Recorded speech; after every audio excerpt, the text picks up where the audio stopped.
உலகமெங்கும் கிளைகள் கொண்ட அண்ணமால் institute of hotel management and hospital management படிப்பில் சேர்வதற்கான அட்மிஷன் நடைபெறுகிறது.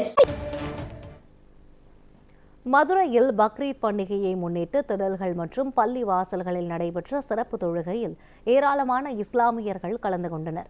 இதுகுறித்த கூடுதல் விவரங்களை செய்தியாளர் ஹரிகிருஷ்ணன் வழங்க கேட்கலாம். ஹரிகிருஷ்ணன், பக்ரீத் பண்டிகையை முன்னிட்டு அங்கு இஸ்லாமியர்கள் எந்த மாதிரியான தொழுகையில் ஈடுபட்டிருக்காங்க, எந்த அளவுக்கு ஆரவாரமா இருக்காங்க, விவரங்களை சொல்லுங்க. உலகெங்கும் இருக்கக்கூடிய இஸ்லாமியர்களுக்கு 2 பண்டிகைகள் முக்கியமாக கருதப்படுகிறது. ஒன்று ரம்ஜான் என்கிற ரமலான் பண்டிகை, மற்றொன்று பக்ரீத் பண்டிகை. தியாக திருநாளாக கருதப்படும் இந்த பக்ரீத் பண்டிகை உலகெங்கும் கொண்டாடப்பட்டு வருகிறது.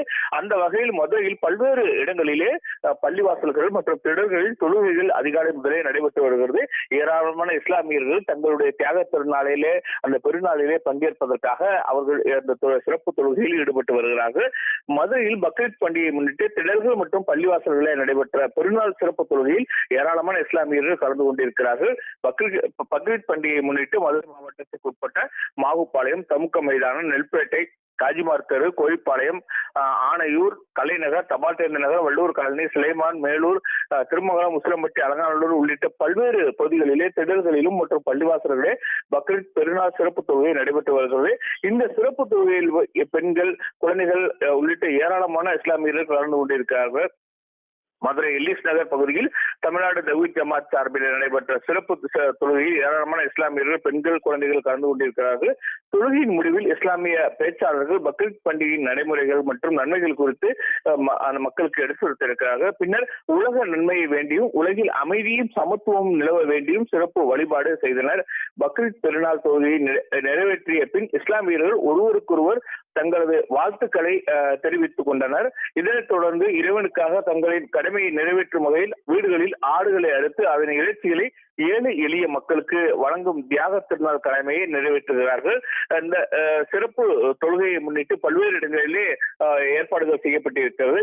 மதுரையை பொறுத்தளவுக்கு மதுரை நகர் மற்றும் புறநகர் பகுதியிலே ஏராளமான இடங்களிலே அந்த சிறப்பு தொழுகை நடைபெறுகிறது. சிறப்பு தொழுகைக்காக அந்த சாலைகள் பகுதிகள் முழுவதும் அடைக்கப்பட்டு காவல்துறையினர் பாதுகாப்பு போடப்பட்டிருக்கிறது. மேலும் ஏராளமான இஸ்லாமியர்கள் அங்கு வந்து செல்வதற்கு சிறப்பு ஏற்பாடுகள் செய்யப்பட்டிருக்கிறது. இதனைத் தொடர்ந்து அவருடைய வீடுகளுக்கு சென்று அந்த ஆடுகளை பலியிட்டு அதனை இறைச்சிகளை அக்கம் பக்கத்தில் இருக்கக்கூடிய ஏழை எளிய மக்களுக்கு கொடுத்து இந்த தியாக திருநாளிலே அவர்கள் பங்கேற்பது வழக்கமான ஒன்றாகும். அந்த நடைமுறைகள் பின்பற்ற இருக்கிறார்கள். இப்படி மதுரை மாவட்டத்தில் அந்த தியாக பெருநாள் என்கிற அந்த பக்ரீத் பண்டிகையானது சிறப்பாக கொண்டாடப்பட்டு வருகிறது. சிறப்பு தொழுகைகள் தற்போது பல்வேறு இடங்களில் நடைபெற்று வருகிறது. யுவரானே, பக்ரீத் பண்டிகையை முன்னிட்டு இஸ்லாமியர்கள் சிறப்பு தொழுகையில் ஈடுபட்டு கொண்டிருக்கிறார்கள். இது தொடர்பான விவரங்களை வழங்கியமைக்கு நன்றி ஹரிகிருஷ்ணன்.